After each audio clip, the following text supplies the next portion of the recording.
Kang Uko ini asli orang Garut. Dalam kisah hidup dia, tinggal di Garut di satu desa yang saat itu nggak ada listrik ya Kang? Ya, Saat itu nggak ada listrik, lalu berikutnya dia bertumbuh, akhirnya ke Bandung, tinggalnya di Cicadas, di desa yang juga bukan lokasi yang pada umumnya mapan, bukan. Tapi dia bertumbuh dalam keprihatinan lah. Pernah jualan ayam, prihatin lah hidup dia saat itu. Nah, cuma yang membuat kenapa pada akhirnya ini muncul menjadi satu inspirasi untuk bisa kita sampaikan. Dalam cerita prihatinnya Kang Uko ini, Kang Ujang Koswara ini kan panggilannya Uko, Kang Uko ini. Yeah. Cerita sedihnya dia di masa kecil ini, di mana pada saat waktu dia di Garut itu nggak ada lampu listrik, nggak ada lampu kayak gini Mas, pakai lampu cempor. Iya. Yeah. Sementara kan kalau belajar, kalau pakai lampu cempor, selesai belajar hidungnya langsung ada itunya, itemnya gitu. Yeah. Cerita pedih keprihatinan inilah yang membuat beliau terinspirasi. Beliau kuliah di ITB kebetulan. Oke. Kuliah di ITB dan pernah jadi dosen ITB.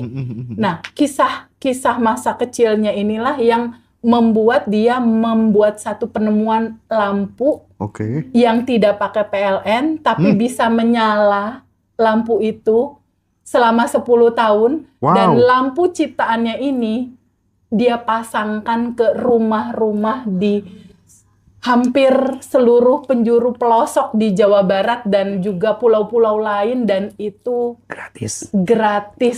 Tentang masalah Indonesia bebas gelap ini tidak ujuk-ujuk. Mulainya dari tahun 2008.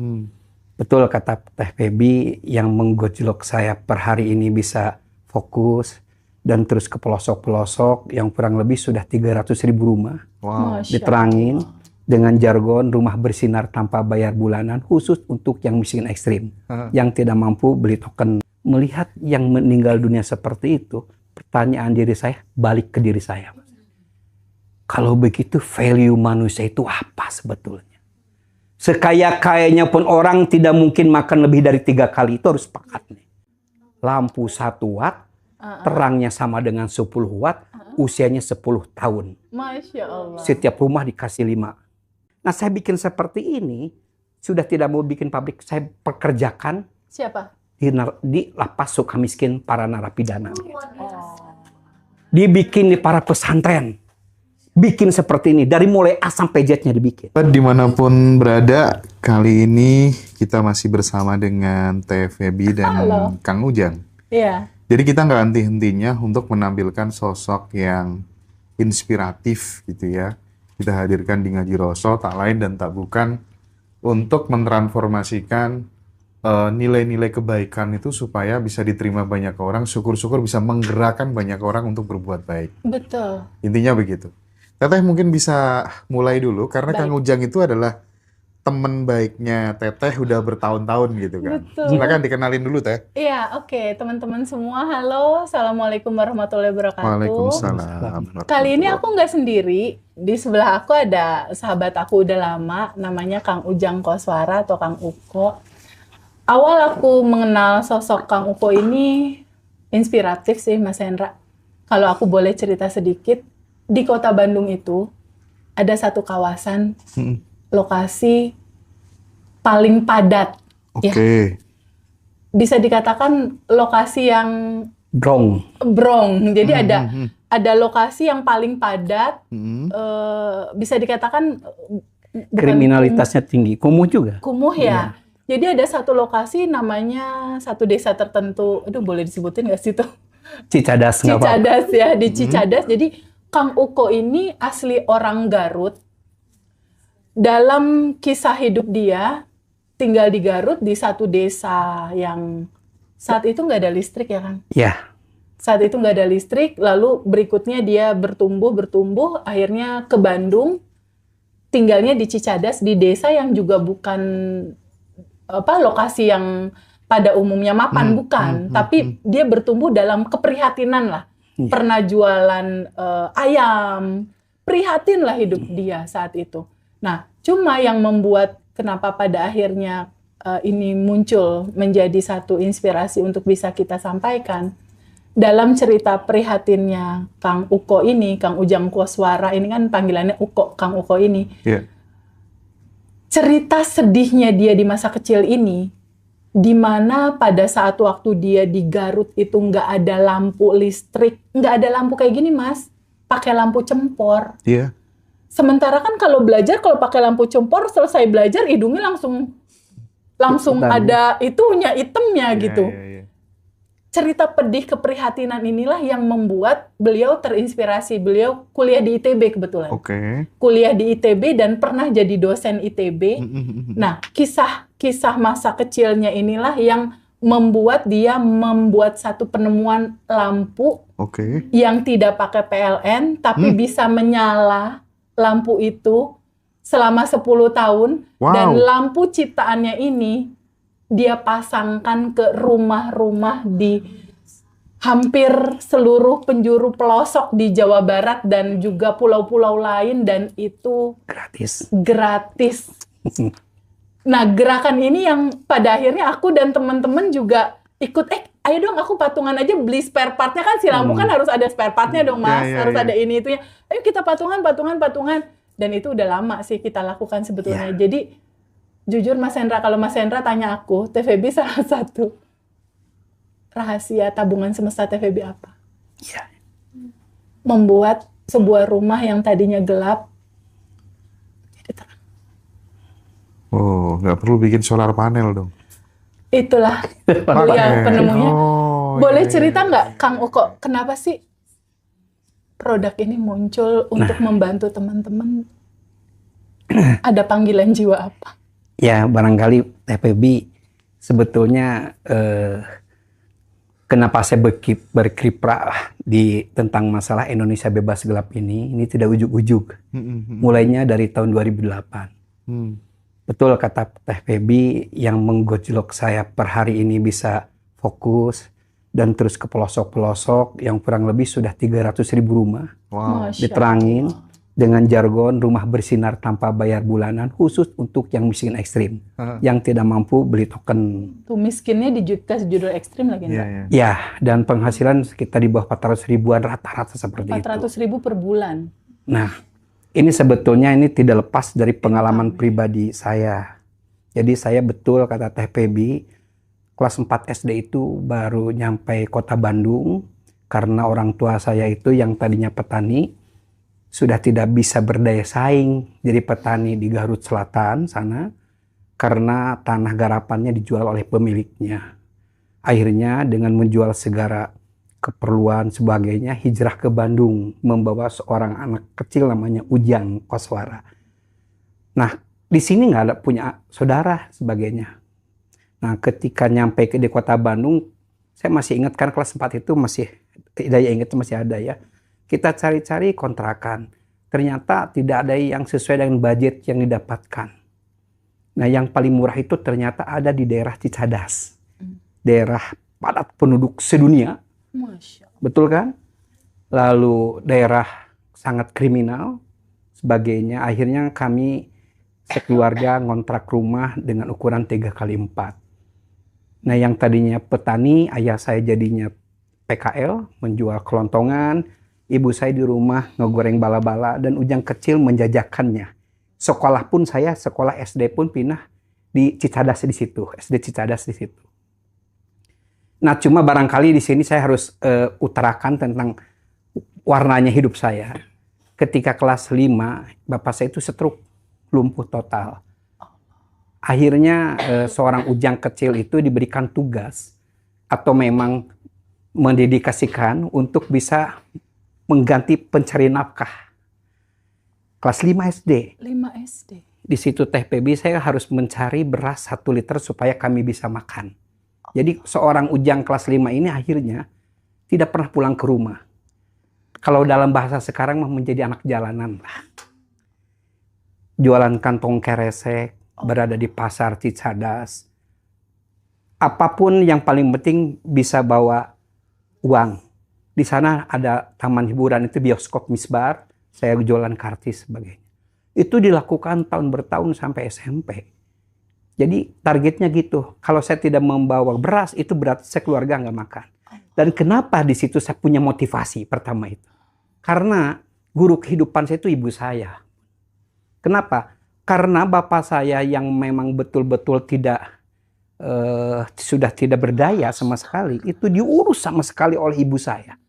Dimandiin, dibedakin, sengit, dikasih pewangi, sebagainya, disuapin.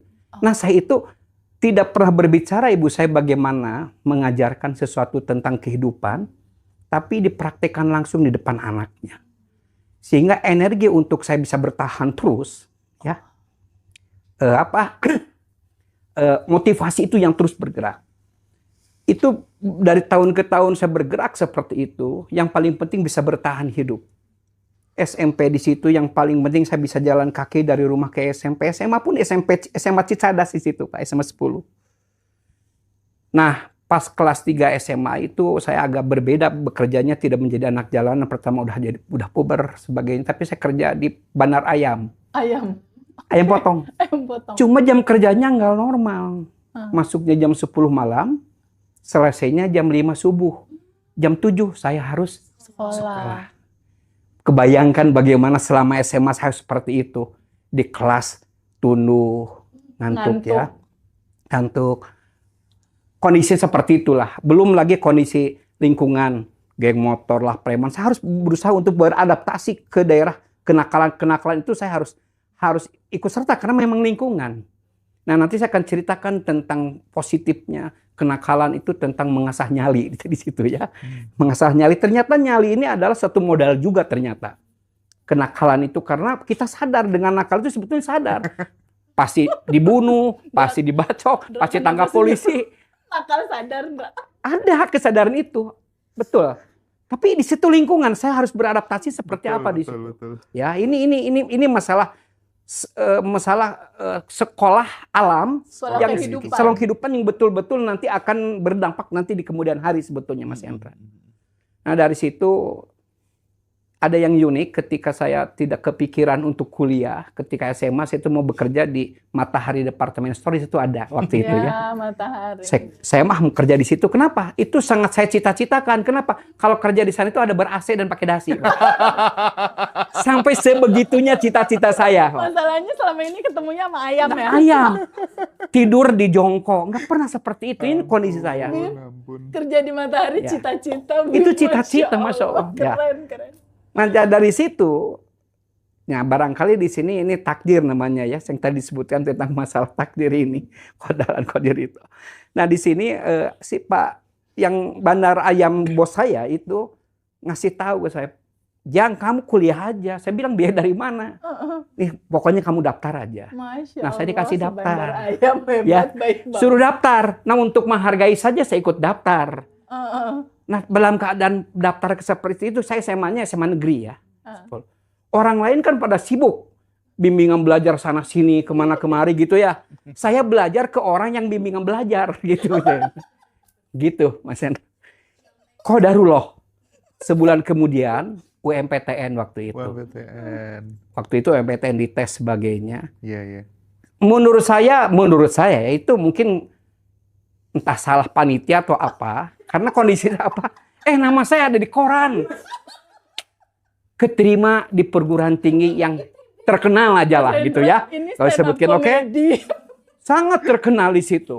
Pas masuk, Pak, 40 orang. Kiri kanan saya nanya, pertama dari nama aja Ujang. Keterimanya di mana Kang Ujang? Kang Ujang keterimanya di mana? Itu terlalu nanti. Pokoknya di perguruan tinggi di Bandung lah yang keren lah ya. Udah ada di Wikipedia saya. Di situ. Kiri Kanisius, Pak, teman saya. Sebelah sini SMA 70 Jakarta. Di Bandung SMA 3. Itu saya cuma sendirian, Pak. Nama Ujang itu nama yang sebetulnya identiknya dengan tukang sedot WC. Banyak orang yang bilang ke saya, "Wah, ini sebentar lagi di DO." Karena dari latar belakang yang kurang meyakinkan di situ. Tapi ada yang pemburu dukun santet juga ada. Nah, itu. Ujang itu betul ada. Jadi Ujang itu nama yang marginal. Jujur Mas Hendra, kalau saya mau jujur ya, dari kecil sampai sekarang pun nama Ujang itu belum pernah bangga saya. Makanya waktu SMA, nama saya ganti Mas Hendra. Ganti apa Kang? Rio. Supaya saya bisa kenalan dengan perempuan. Karena saya mahir main band.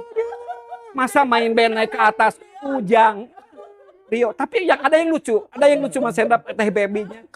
Waktu itu kan saya agak yang namanya ke SMA itu kan agak gaul ya. Masuk ke tempat-tempat klub sebagainya. Nah, ketika kenalan sama perempuan, udah kenalan, saya kenalin ke teman saya yang laki-laki. Laki-laki itu kenalan juga gitu ya. Dia keceplosan. Jangan adik kamu ngaku siapa. Jadi ketahuan. Tadi dia terlalu karena musik besar.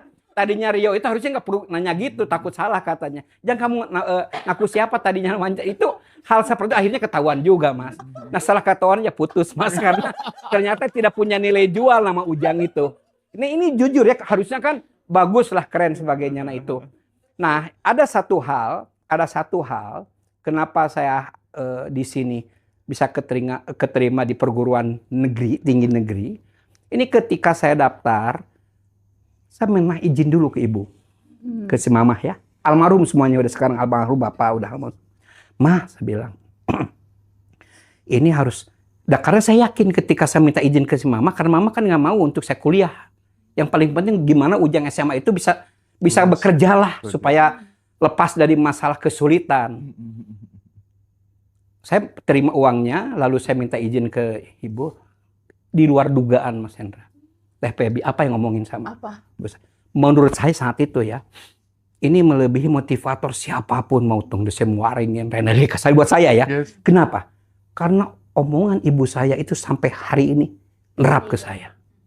Ujang, daftar.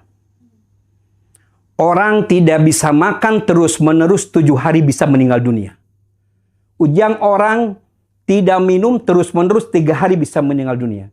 Tapi ada orang yang 1 detik tidak bisa meninggal dunia adalah orang yang tidak punya cita-cita. Kejar cita-cita itu. Allah berfirman dalam hadis qudsi, kata ibu saya, aku sesuai dengan prasangka hambaku. Mas Hendra, saya ketika itu belajar ke orang bimbingan, belajar saya ngikut. Tapi ketika ada kaca, masuk perguruan tinggi. itu yang tadi disebutkan. Standing love-nya itu ke diri pribadi waktu itu. Karena ketika mau ngasih ke orang lain, ke siapa saya? Yang namanya dikaca terus-menerus. Sebulan kemudian, saya itu kan tidur di masjid. Setelah ujian tes ya. Setelah ujian tes. Kok di masjid itu Pak Balatak banyak koran. Saya beresin. Ternyata saat itu pengumuman untuk perguruan tinggi itu adanya di koran. Nama saya ada. Ujang Koswara. Nah ketika masuk ke ada di situ kan bingung saya. Bingungnya apa? Biayanya dari mana kan begitu juga kan. Nah ini cerita sudah keterima, banyak orang yang tidak tahu. Makanya ketika itu saya minta wirid ke ibu saya. Dan nggak ada lagi. Minta uang nggak bisa. Maaf lah. Kata ibu saya teh, udah Ujang katanya. Ini masalah terhubung dengan Allah ya. Karena posisi saya di saat itu, ketika saya sujud, suruh sholat, ya masih ngambang kemana-mana. Tapi kan waktu itu masalah, minta aja ke orang tua amalan, apa zikir dan sebagainya. Daripada minta ke dukun kemana, katanya begitu. Akhirnya saya datang ke ibu. Kata ibu saya kan tidak ulama, bukan apa. Ujang, baca aja surat Al-Nasroh 11 kali. Ternyata surat Al-Nasr disitulah saya baru tahu artinya juga tentang apanya. Saya bacakan surat Al-Nasr, saya dizikirkan seperti itu. Itu salah satunya menghubungkan kepada Allah dan Allah kun fayakun buat saya. Nah makanya ketika teman-teman sekolah bilang bahwa Ujang akan DO dalam waktu segera, dia lupa bahwa situ punya wirid. Ya benar nggak?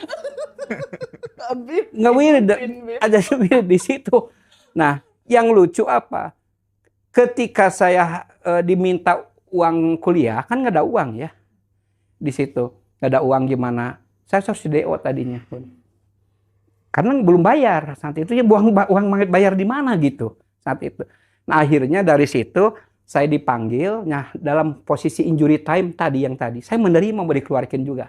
Itu posisi yang namanya ikhlas. Kan yang Ikhlas, tadi pasrah berserah. pasrah itu saya udah mengalami begitu. Wah sudah nggak apa-apa. Ini baru mau semester 2 saya udah dipanggil. Katanya saya harus dikasih surat untuk DDO karena nggak bayaran dan sebagainya. Nggak bayarannya.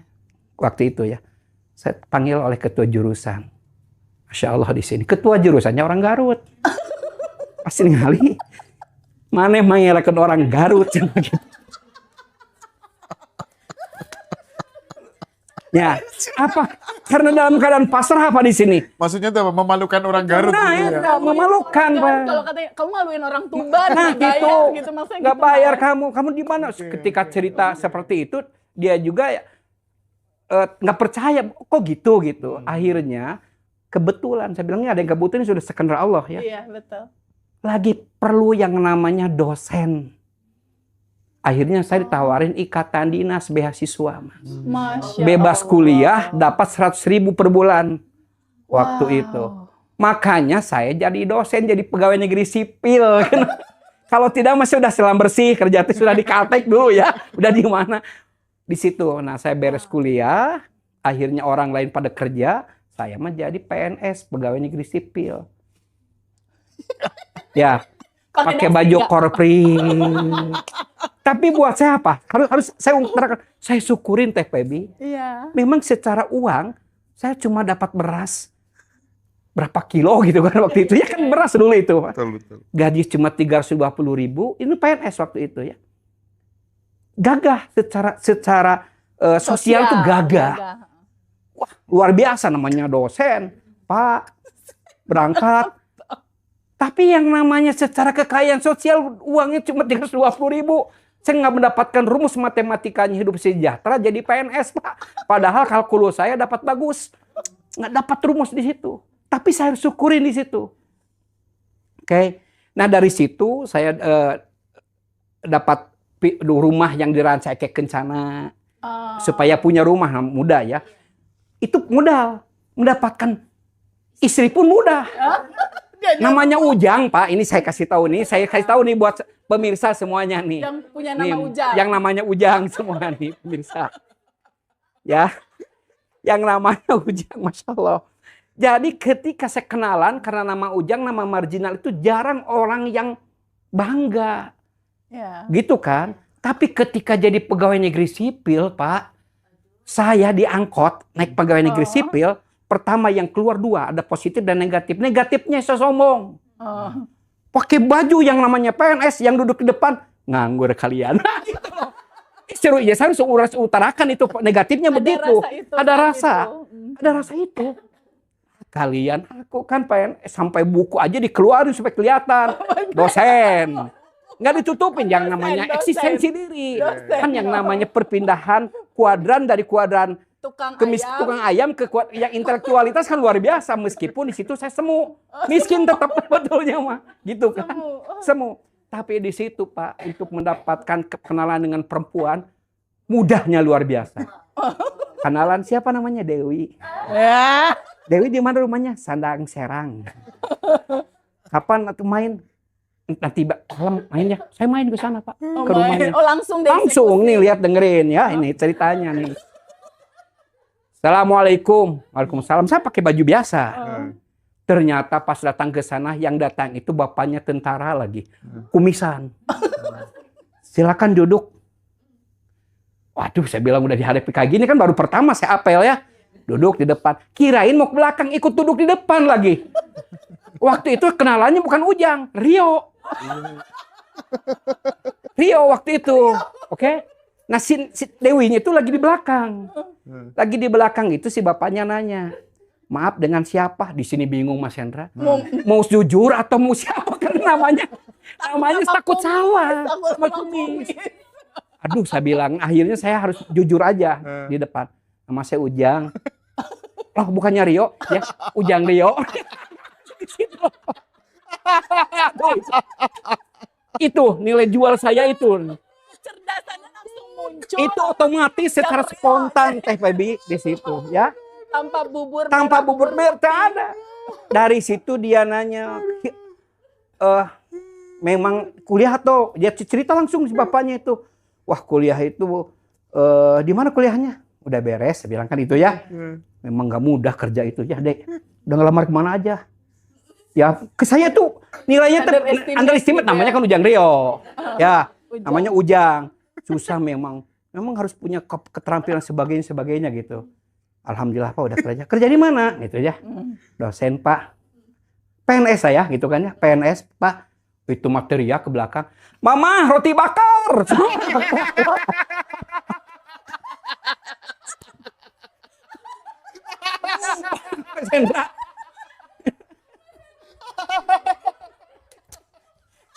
Ya ini saya seperti membuka film masa lalu. Saya nggak apa-apa ya.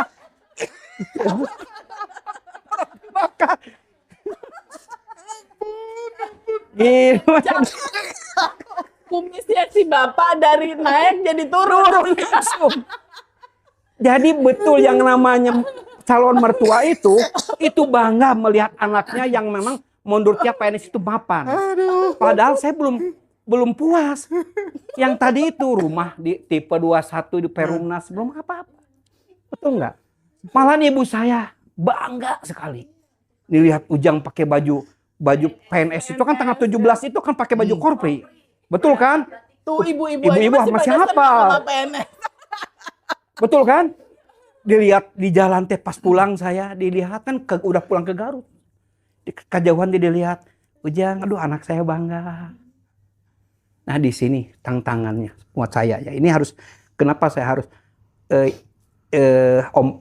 pembicaraan ibu itu buat saya itu menjadi suatu dogma buat saya. Iya. Ujang, waktu pulang saya ke Garut ya. Coba tuh, Ujang udah berapa tahun jadi PNS? Udah 3 tahun mah.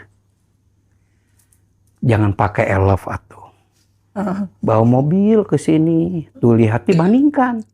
Tuh anaknya Pak Kiai ini baru setahun jadi PNS di UIN. Udah bawa mobil ke sini. Mama mah seneng sekali kalau nanti Ujang bawa mobil bisa bawa ke sana kemari. Keinginan orang tua. Karena buat orang tua PNS itu kaya raya. Kenapa kaya raya? Yang dilihat sama orang tua yang menghuni hotel-hotel mewah, rumah-rumah makan mewah itu saat itu PNS. Bener nggak? Jadi disangkanya tuh saya kaya raya. Kan jadi beban buat saya di situ. Kata saya mah insya Allah tahun depan. Betul. Saya tahun depan bawa mobil saya ke sana. Bawa mobil bawa ibu saya. Yang pas lebaran, biasa suasana lebaran, saya antar ke sana kemarin dan sebagainya. Biasanya saya 1 minggu lebih di kampung halaman. 2 hari saya 2 pulang. Tugas banyak, dia nggak tahu bahasa ngerental. Hanya untuk membahagiakan seorang ibu. Biasanya makan bawa ayam, bawa apa 2 hari. Ini pengalaman saya bilang di situ. Jadi sebetulnya yang mendorong bahwa saya belum punya kebebasan finansial itu semu hidup saya itu saat itu. Gitu TPB. Nah ketika sudah 10 tahun saya bebas, akhirnya saya keluar. Keluar dari PNS? PNS saya keluar, bukan pensiun. Oke. Bukan pensiun, saya keluar aja. Saya keluar, meskipun saya sudah keluar, bulanan itu saya tetap masih dapat gaji, karena nggak mudah untuk lepas dari PNS itu. Iya. Tapi saya sudah bebas ya dari situ. Nah apa yang saya lakukan? Yang tadi saya ingin membuktikan saya tidak mau dalam keadaan hidup yang semu. Ya, kata orang tua bahwa saya itu PNS itu adalah kaya raya dengan pernik-pernik keduniawian yang sangat luar biasa. Tapi faktanya saya nggak punya uang di situ. Masya Allah. Ya, nah, ini ada satu cerita juga ketika itu. Ya yang namanya dosen ditungguin sama tetangga itu saking saya itu kaya raya secara sosial ya, banyak yang pengen bimbingan belajar gratis nunggu saya pulang kerja dan sebagainya. Jadi secara sosial itu kaya raya, tapi di satu sisi kan dipertanyakan rumah seperti itu cuma tipe 21 dan sebagainya begitu. Akhirnya saya harus resign tanpa pemberitahuan ke orang tua. Nggak bilang ke orang tua. Jadi ibu saya itu belum tahu bahwa saya itu keluar. Saya pergi keluar ke kantor. Saya waktu itu udah nikah karena kan cepat punya istri mah dengan namanya PNS kan cepat. Jangan sampai disebut saya jomblo. Wih cepat disebut Yang daftar banyak, nah, mana dulu yang saya sikat, set, udah gitu aja. Dapat ya, waktu itu. Gitu. Nah, saya udah nikah, lalu dan istri dengan orang tua itu belum tahu saya itu keluar dari PNS. Nah, dari situ saya keluar, tetap kerja, seolah-olah kerja, padahal saya nggak kerja ke kantor, ke Gramedia. Oh. Di Gramedia saya membaca buku-buku motivator yang sangat luar biasa saat itu, Robert Kiyosaki kalau dulu makan, Ya, betul kan ada ya? Rich Dad and Ya, Poor Dad. tentang masalah kebebasan finansial seperti apa dibaca, saya baca semua. Tapi ketika sudah dibaca sama saya, Pak, dan saya nggak pernah beli, baca sampai berdiri di Gramedia tercangkel lah, dan beli mahalnya. Ini sampel buku yang udah dibuka. Kenapa gitu, Mas Enda ketawa kayaknya sama dulu gitu juga. Udah baca, simpan gitu ya. Bingungan. Tapi bukan di manajemen waktu itu saya cari-cari bukunya dapatkan. Di buku agama. Ketika di buku agama ini ada satu perkataan Rasulullah saat itu ya. Ini yang membuat saya menjadi trigger. Katanya begini.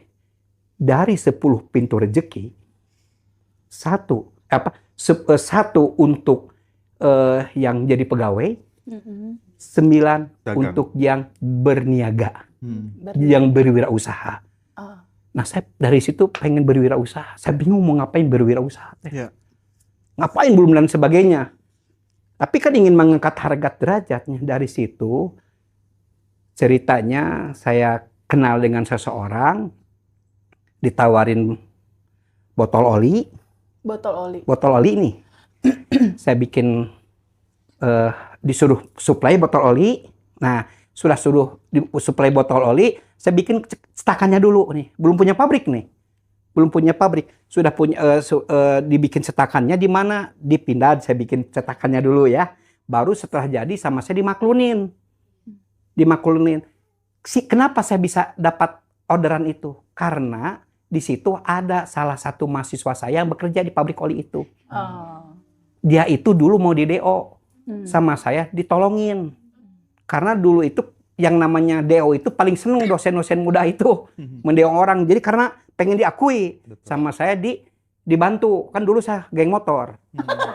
Jadi saya bantuin. Kalau tidak saya cegat motor. Ini jaga si takut ya katanya gitu. Akhirnya dilolosin. Nah itu orang Medan waktu itu dibawa. Nah dia telepon saya, Mas nggak apa-apa. Saya pengen ngasih kerjaan kalau memang mau berbisnis dapat kerjaan itu. Nah, ketika saya sudah beres, lalu sama saya diberikan ke sana, saya dapat orderan pertama kali itu adalah 10.000 unit. Dengan harga 1.000. Harganya 1.000, berarti kan cuma 10 juta ya. Betul kan? Dicetak sama saya itu, dikirim ke sana, TPB ya. Pas dikirim ke sana, kirain ada komentar karena mungkin agak sungkan, diterima aja kurang dikit-dikit mah nggak apa-apa ya. Di situ saya dapat perdana mendapatkan pembayaran 10 juta. Masya Allah. Angka besar pertama kali. Angka besar menurut saya. Apa yang saya lakukan? Di sini yang tadi tentang Shining Love itu saya langsung lakukan. Apa yang saya lakukan? 5 juta saya kasihkan untuk uang muka produksi selanjutnya. 5 juta sama saya dibikin cash 50 ribuan. Karena saya merasakan bagaimana miskinnya itu dan saya tahu kantong-kantong kemiskinan itu di mana. Saya datangin seluruh stasiun dan terminal-terminal bis yang ada di Kota Bandung, Pak. Biasanya WC-nya busuk. Yang nungguinnya kakek-kakek, nenek-nenek yang sudah tidak berdaya.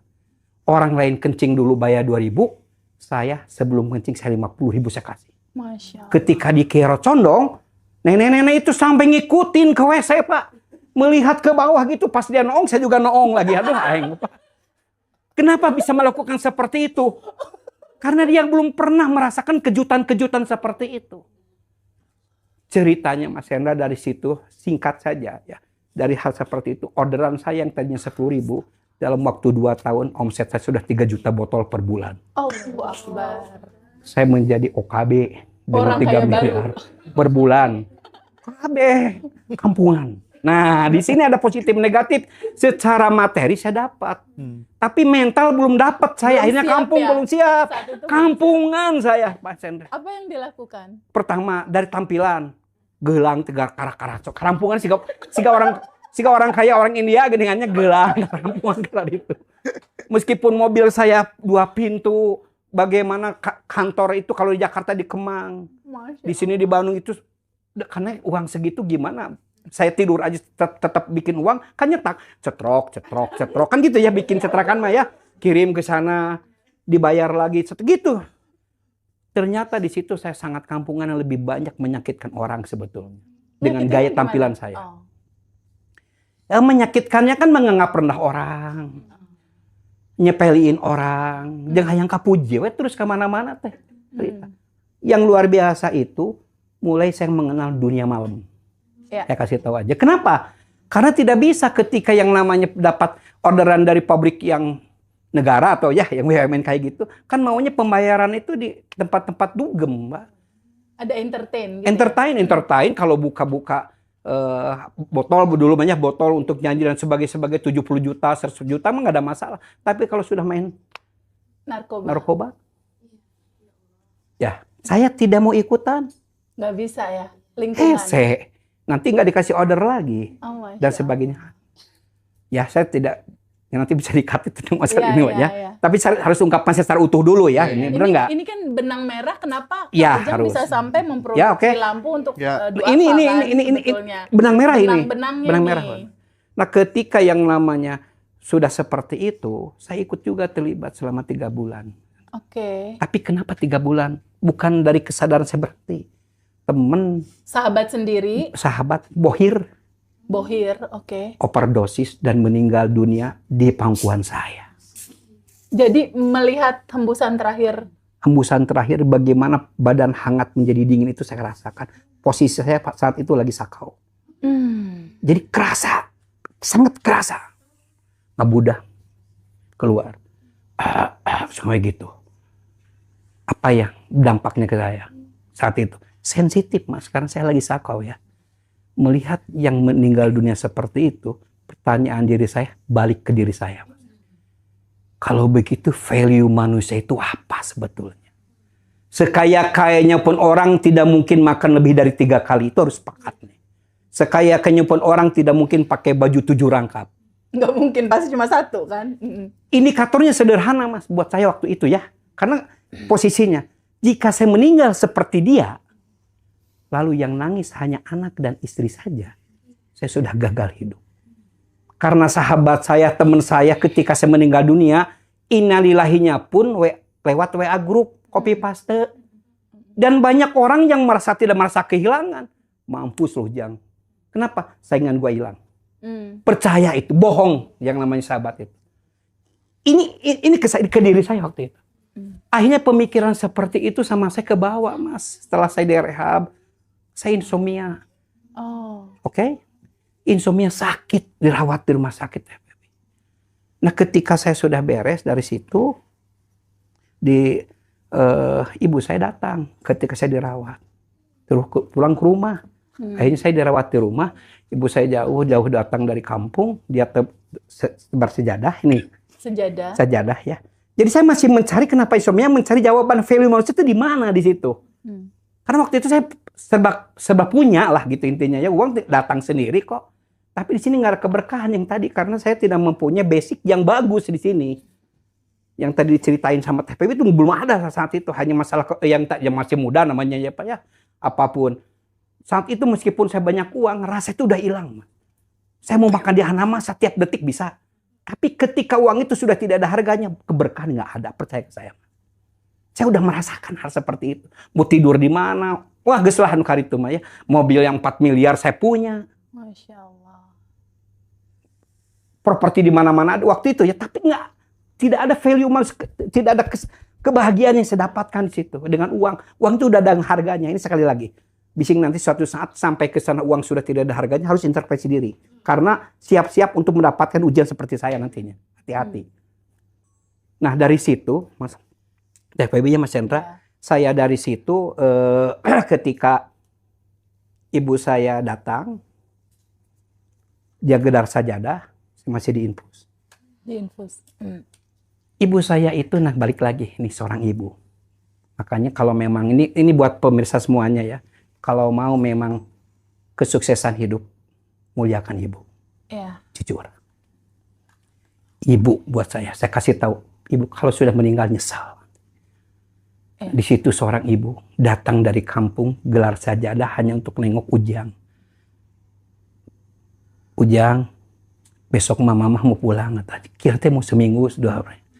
Lagi ada kerjaan di kampung, lagi mau panen, mau apa gitu ya. Gelar sajadah. Bangun tengah malam, lalu dia tahajud. Di tengah tahajud dia berdoa. Berdoanya ditarik, dikerasin, dan saya dengar di situ. Meskipun saya tidak berdaya saat itu. Ya Allah, saya ibunya. Saya ibunya. Kalau memang Ujang sekarang memang mau dicabut nyawa, saya ikhlas sebagai ibunya. Saya mendengar doa seperti itu apa? Kok mama kan itu doa anak cinta. Ada ketakutan Mas Hendra. Kok malah doa kalau kok doa anak gitu? Saya bilang kayak gitu. Saya takut Mas. Dan gimana pun juga bener nggak? Meskipun saya dalam keadaan pasrah, pas si mama nggak doa gitu ya. Ternyata dia baru koma. Oh, baru koma. Baru koma. Okay. Tapi ya Allah, seandainya anak saya ini diberikan kesehatan, jadikanlah orang yang dapat berguna gitu bahasanya ya. Doa langsung seperti itu. Selesai aja. Nah ketika yang namanya nunggu adzan subuh, ibu saya nyetir radio. Nyetir radio itu ada ceramah Agim. Kita dengerin yang gitu ya. Nah dari ceramah Agim ternyata satu kalimat yang membuat visi hidup saya per hari ini. Apa tuh Kang? Sebaik-baiknya manusia adalah yang bermanfaat buat sesama. Oh itu yang namanya value itu. Okay. Dampaknya apa TPB setelah itu? 2 minggu kemudian saya sembuh. Setelah sembuh saya panggil istri saya. Mah, sudah tidak mau berbisnis lagi, dijual seluruh perusahaan. Masya Allah. Saya mau bikin yayasan. Baru bingung mau ngapain kan? Ya kan nggak dengerin ya namanya mau bermanfaat itu yayasan yang pikirkan jangan berbisnis kan berbisnis kan gesekannya terlalu tinggi. Itu ya. Dari situ bilang ke istri saya ya udah nggak apa-apa disetujui. Ada berapa pernik-pernik keduniawian ada sekian belas rumah gitulah ya. Akhirnya dijual 1, ambil per bulan dari situ uang. Kalau kurang ya jual lagi lah. Waktu itu kan sudah tidak masalah duniawi itu sudah nggak ada rasanya dari situ ya. Nah saya bikin yayasan. Salah satu rumah itu saya bikin yayasan di Pinus Regensi. Kalau rumah saya sekarang tinggal di Geger Kalong. Bingung Mas Hendra mau ngapain? Allah lagi di sini. Makanya ibu nggak apa-apa ini. Saya agak emosi biasanya nggak apa-apa ini. Ungkapkan. Kalau memang masih ada ibu, muliakan. Kalau sekarang ibu masih punya masalah, yang hadir di sini semuanya, periksa hubungan kita dengan ibu. Percaya. Percaya. Itu kuncinya ya di situ. Buat saya itu. Buat saya ya. Muliakan. Sekarang masih ada waktu telepon, bawa makanan yang terenak. Coba lihat dari kecil kita, waktu kecil. Ujang, saya nanya ke mama waktu kecil, lihat seorang ibu tentang yang namanya ketulusannya. Ma itu apa? Balon Ujang, warnanya merah. Mama itulah apa? Balon warnanya biru Ujang. Yang itu apa? Balon juga, cuma warnanya kuning. 3 kali pertanyaan, 3 kali senyuman seorang ibu kepada anak. Coba kita lihat anak kita sebagai anak yang sudah dewasa. Ibu kita sudah tua renta. Nanya ke kita, Ujang, eta naon? Bade ngadeg-deg. Jawaban kita seadanya. Harley mah.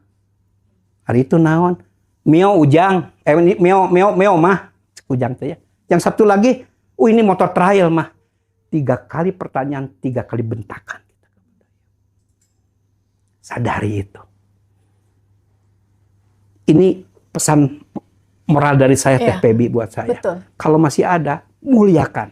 Kalau sudah meninggal, nyesel, percaya ke saya. Karena dari ibu lagi datang. Waktu itu, ibu saya nelpon lagi setelah saya sembuh. Ujang, nah minyak tanah yang tadinya 4.000 jadi 15.000. Mah minyak tanah teh sudah tidak diproduksi. Sudah diganti sama gas LPG 2008 itu. Itu kan kejadian tadi 2008. Iya, perubahan itu. Ya. Nah, mama milari minyak tanah. Kan di sini masih nggak ada listrik Ujang. Mama buat cempor. Naon deui kalau tidak ada minyak tanah yang harus dibakar. Saya Sok Ujang yang sekolah di Bandung, satu-satunya turunan mamah yang bisa sekolah mah cuma Ujang. Sok cari solusi yang senasib dengan mamah sih karena masih loba di kampung oge. Saya buka laptop di Google. Yang masih gelap di Indonesia berapa? Tahun 2008 belum listrik. 30 juta rumah. Masya Allah. Keren kan buat saya? Dari situ Pak, saya ingin menolong ibu, nggak ada yang lain. Berkat doa lagi. Saya kan nggak ngerti tentang elektro. Boro-boro udah bukan sekolah elektro saya ya. Tapi di situ karena saya ingin membantu seorang ibu ya, saya beli HP Nokia Asia yang punya lampu senter. Saya bongkar, saya lihat. Tanya lagi ke Google, malu kalau nanya ke kampus kemana, mending nanya ke Google. Ke Mbah Google. Mbah ini apa? LED Ujang, lighting emitting dioda. Nanti pencahayaan itu teknologinya ke sini karena nggak panas dan bakal irit energinya.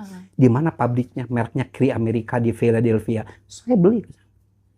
Dibawa komponen dari Amerika dibawa ke Indonesia. Saya mau bikin lampu LED yang tadi yang hemat itu. Dibawa ke kampus, Mas.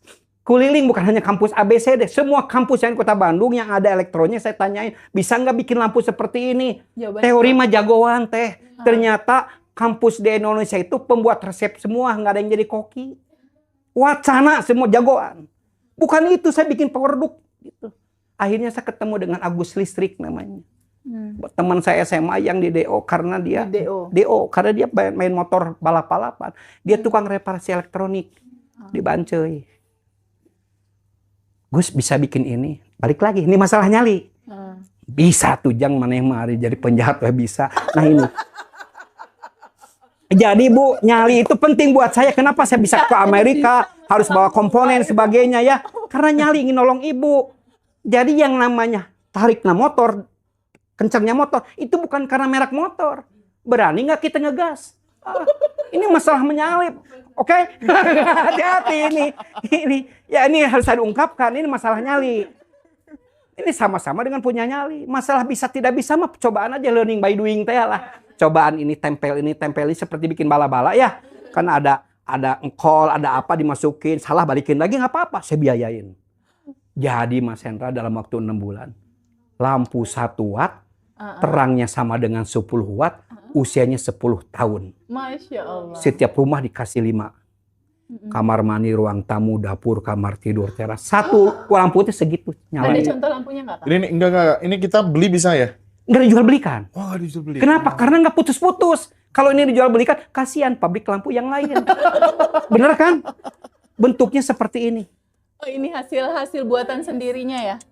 Ini semua plastiknya dibikin sendiri, dalamannya ada 19 komponen LED semuanya dibikin. Yang luar siapa? Nah, ketika saya bikin seperti ini, saya sudah tidak mau mengkapitalisasi diri dengan berbudidaya uang, cari-cari uang. Kenapa? Karena saya harus mengasah kompetensi diri supaya uang nyamperin buat saya gitu ya. Saya buat saya ini kan tidak harus sama ya, ini buat saya waktu itu. Karena ngapain? Kan masih ada uang saya. Kan masih ada buat itu ya. Nah, saya bikin seperti ini, sudah tidak mau bikin pabrik, saya pekerjakan. Siapa? Di lapas Sukamiskin para narapidana. Dibikin di para pesantren. Bikin seperti ini, dari mulai A sampai Z-nya dibikin. Pesantren Bandung, Kang? Di Bandung di sini, Darul Hidayah. Ada tempatnya, Kang? Ada tempatnya. Harus Mas Hendra harus lihat. Dan luar biasa, ketika kita masang di Kalimantan, yang ngerjain bukan di sini. Orang Kalimantan diajarkan oleh santri sini. PPU yang ibu kota baru itu di situ udah bebas gelap karena kita dikerjakan. Setiap rumah dikasih 5, kamar mandi, ruang tamu, dapur, kamar tidur, teras. Karena yang dibutuhkan adalah penerangan. Dan yang diberikan gratis itu tidak punya rice cooker. Tidak punya yang mewah-mewah karena mereka miskin. Makanya dikasihkan gratis di situ. Ya, dari mana dananya? Saya kan gitu ya. Kalau masuk ke dana negara itu secara mekanismenya sulit. Makanya saya bikin pendanaan 2 bidang. 1 CSR, keduanya adalah crowdfunding dari orang-orang baik. Supaya kita bisa reuni kelak di surga. Ya, temen-temen ya pada udunan, beli spare part gitu ya kan. Betul kan? Di surga. Dikerjakan di situ. Pasang ABC. Dibantu oleh tentara. Cara pemasang, karena mereka punya infrastruktur semuanya. Banyak perusahaan yang ngasih CSR-nya. Saya udah masuk 300.000 rumah. Waktu itu saya kedatangan Pak Presiden. Seorang Ujang bukan pejabat, bukan apa, didatangi presiden mah tuh artinya berarti bukan karena apapun, berarti karena suatu karya di saya di sini. Lampu ini. Nah, buat mereka yang lampu ini dipasang nangis loh. Makanya nanti minggu depan hari Jumat Mas Hendra, kita akan masang di Rongga. Kecamatan Rongga ini kurang lebih Ada waktu nggak? 1 jam setengah dari sini ke sana. Nangis Mas. 67 tahun, 70 tahun belum pernah lihat lampu, ketika dinyalakan, ya Allah, meluk di situ. Ada anak kecil yang perlu sekolah gimana mana kan harus belajar. Makanya saya mengkhususkan di sini di cahaya, karena ketika ada cahaya, ini dampaknya dahsyat. Pendidikan bisa selesai, ekonomi jualan bisa oke, sosial oke, keamanan semuanya oke. Fi dulu mati ilan nur. Fi dulu mati ilan nur. Kan gitunya. Iya, Artinya kan? Cahaya dari cahaya. Itu di Al-Qur'annya ada. Kalau zaman sekarang mah ya menjadi penerusnya Ibu Kartini. Ya, habis gelap terbitlah limar. Namanya limar. Listrik mandiri rakyat. Listrik mandiri rakyat. Dipasang. Nah, sekarang saya pasang dengan crowdfunding banyak CSR ada semuanya ya. Judulnya itu rumah bersinar atau rumah terang tanpa bayar bulanan. Kan keren. Jadi yang tadinya beli token untuk uang itu dia bisa dibeliin beras. Sehingga program ini menjadi pengentasan kemiskinan. Ya ini kita sudah dari kemana aja masangnya, dari Aceh sampai Papua sudah. Cuma memang belum menyebar. Kenapa? Saya masih berjalanan sendiri, Sandra. Kalau PLN mati, tetap nyala? Apanya? Nggak ada. Justru PLN mati ini nyala, lucu. Nyala, nggak ada urusan dengan PLN. Ini solusi blackout. Iya, betul. Dan satu lagi. Betul, iya betul. Solusi blackout, yes, betul. Dan satu lagi, kebijakan yang namanya di pemerintah itu tidak ada memberikan token gratis. Jadi kebijakan pemerintah tentang 50% diskon itu nggak kena ke mereka karena mereka nggak ada listrik.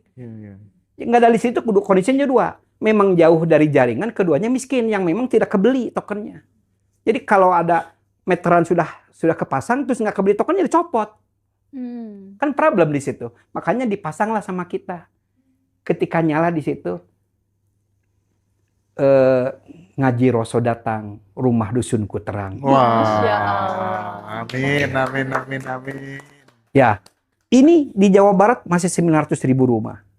Jawa Barat 900.000? Masih sama 1.000 rumah. Jadi kita harus nge-endorse, tidak usah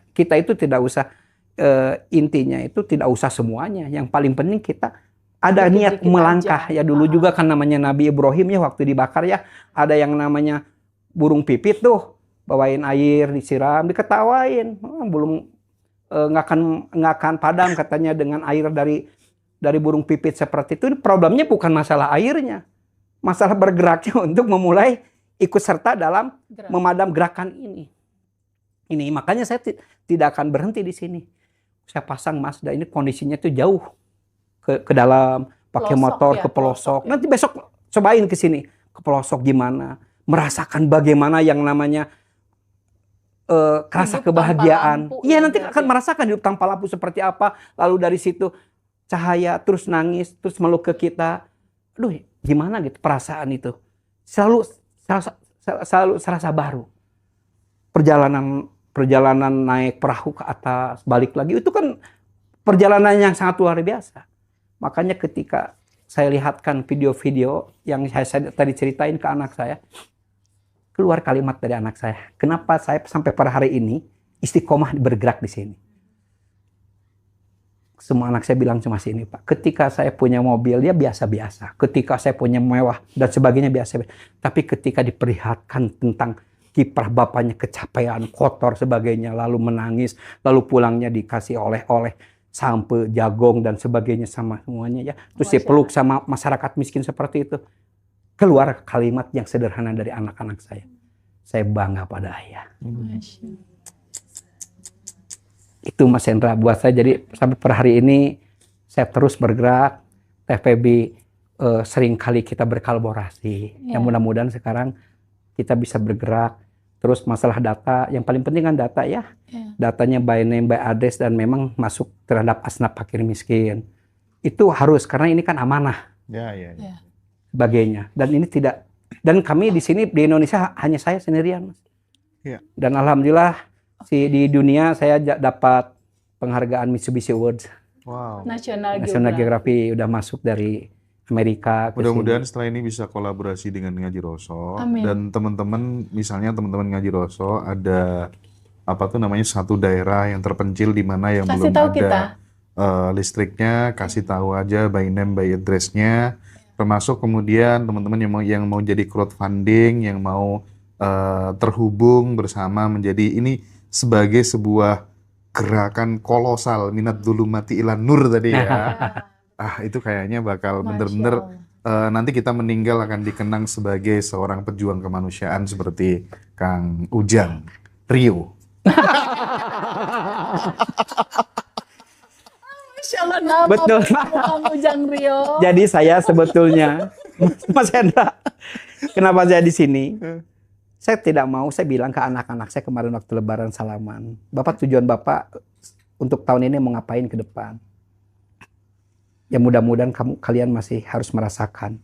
Karena sebetulnya yang hilang di orang-orang itu adalah masalah rasa. Iya, Masalah rasa. betul. Betul. Jadi masalah rasa itu kebahagiaan itu simbol yang tadi ya.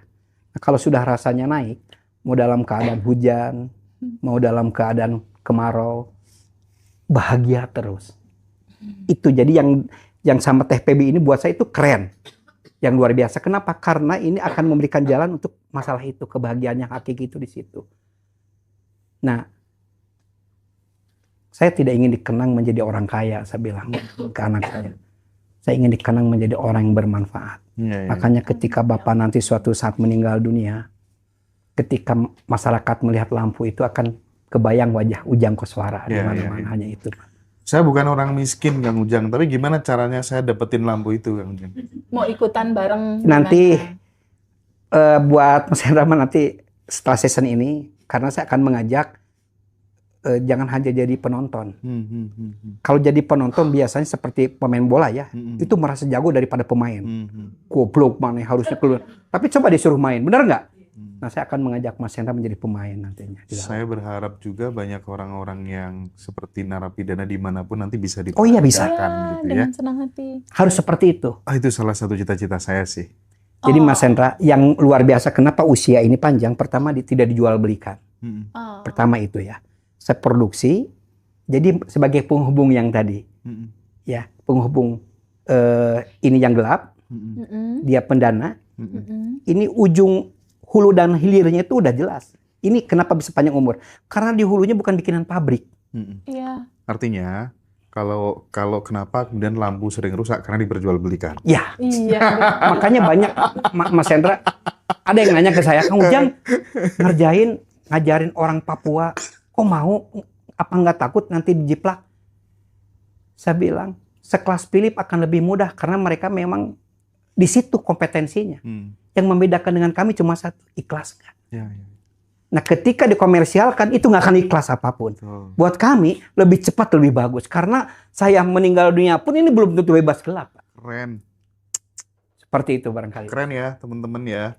Yuk kita berkolaborasi semuanya teman-teman. Mari kita menulis jalan hidup kita sebagai pejuang kemanusiaan. Karena kita nggak tahu kita hidup sampai kapan ya Kang ya. Ya. Betul.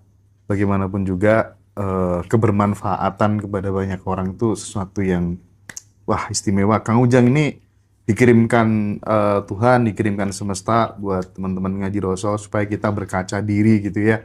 Bahwa ada yang lebih penting ketimbang hanya sekedar uang, sekedar finansial Kang ya. Ada keberlimpahan dalam bentuk yang lain saat melihat saudara-saudara kita. Iya, bebas gelap. Aduh. Thank you Teh Febi sudah bawa Kang Ujang ke Ngaji Roso. Respon sedikit Teh Febi, apa yang dilakukan oleh pejuang kemanusiaan kita ini? Ya, Masya Allah teman-teman. Kita nggak akan bisa ketemu kayak gini, Ndra, kalau nggak satu frekuensi. Oh iya, benar. Setuju. Teman-teman yang saat ini menonton, nggak akan bisa nonton juga, Ndra, kalau nggak satu frekuensi. Jadi teman-teman yang menonton saat ini, kita satu rasa. Kita satu jiwa.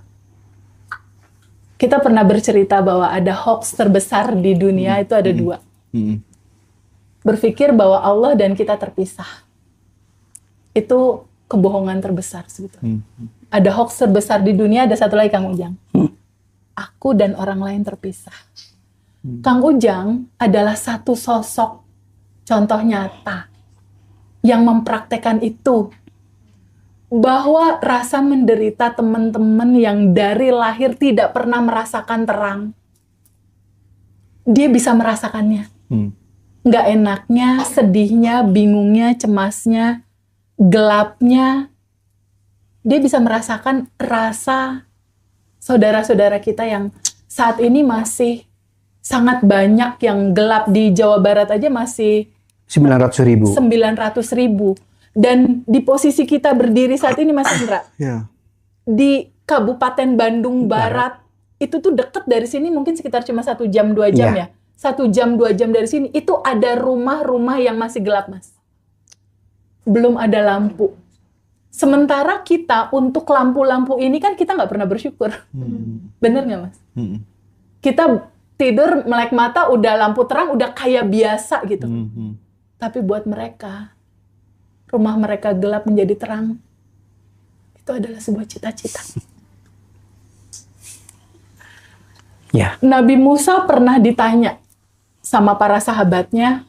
Nabi Musa sempat cari tahu sama Allah waktu itu. Ya Allah, apakah amalan yang bikin Allah suka aku untuk melakukan? Lalu dijawab waktu itu, apakah puasa? Allah bilang, puasa itu buat diri kamu. Apakah sholat? Enggak, sholat itu urusan pribadi kamu. Zikir. Enggak, zikir itu buat kamu, buat urusan kamu sendiri. Lalu apa? Bahagiakan orang lain. Ya. Angkatlah beban orang lain. Mudahkanlah urusan orang lain. Buatlah satu rumah gelap menjadi terang. Ya, Teh. Jadikanlah dirimu menjadi cahaya, tidak hanya buat dirimu, tapi buat lingkungan sekitarmu. Karena sesungguhnya sifat-sifat cinta tanpa batas Allah itu, Mas Hendra, ingin hadir lewat tubuh kita. Untuk itulah kita diciptakan. Dan semoga apa yang menjadi value cerita pada hari ini tidak hanya berhenti sampai di sini. Iya, Teh. Kita jadikan cerita yang berlanjut untuk mendukung kerjanya pemerintahan kita. Mendukung ya, Mas. Mendukung keberlangsungan yang pemerintah saat ini jalankan. Jadi kita membantu kinerja pemerintah lewat kebersamaan ini. Kita mulai dari sini. Kita akan memulai lewat ngaji Rasa Peduli tentunya. Jadi ngaji Rasa Peduli kegiatannya tidak hanya sekedar seperti yang selama ini kita lakukan ya. Untuk makan dan lain-lain. Kalau makan dan lain-lain itu terus berjalan, tapi kan itu selesai cuma sampai di situ. Betul. Mas. Tapi kalau kita menolong satu rumah dari gelap menjadi terang, itu nggak hanya satu orang yang bahagia perutnya kenyang cuma 1 hari. Tadi Kang Uko bilang, Kang Ujang Rio bilang, 1 lampu terpasang itu untuk 10 tahun bebas bayar. Dan bisa lebih terus sampai kapanpun. Rusak atau apapun gimana pasti kita ganti. Karena pabriknya ada di anak-anak pesantren ini. Jadi Itu nggak garansinya seumur hidup gitu. Garansi